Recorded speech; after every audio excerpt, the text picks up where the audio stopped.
खुलुमबाय। बे समाव आं नोंथांमोननि सिगाङाव गोदान रादाब लाना फैलायबाय। अन्नानै भिडिअखौ स्किप खालामाजासे जोबजासिम नायलांदो। दिनैनि फुंबिलिनि मोननैसो गाहाय खौरांफोरा जाबाय।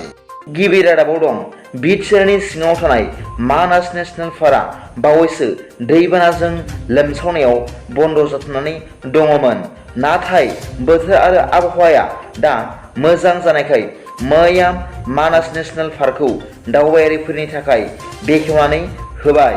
बिटिआरनि हाग्रा बिफाननि मावफुं सोद्रोमा रनजित बसुमतारिया मैया बेखेवनानै होबाय होनना मिथिनो मोन्दों।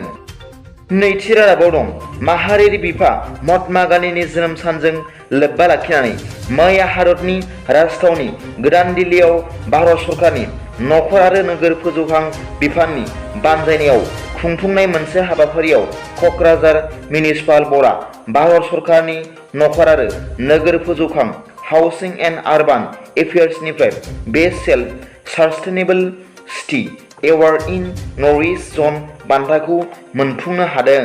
मख'जाथावदि बे हाबाफारियाव क'क्राझार मिउनिसिपाल बर्डनि चेयारमेन प्रतिभा ब्रह्मजों लोगोसे सार्कोल अफिसार राहुल फुकना best self sustainable city award बान्थाखौ मैया आजावो। थामथि रादाबाव दं थांनाय 29 सेप्तेम्बर खालि धुबरी जिल्लायाव ब्रह्मपुत्रनि दैमायाव गंसे नाव गोदोनायनि उनाव 72 घन्टानि उनाव सन्जु दास मुंनि सार्कोल अफिसारनि गोथै देहाखौ मैया रबिबार खालि मोननो हादों होनना धुबरी जिल्लानि SP superintendent of police mister Gaurav Abhijit Dilip बिथाङा फोरमायदों।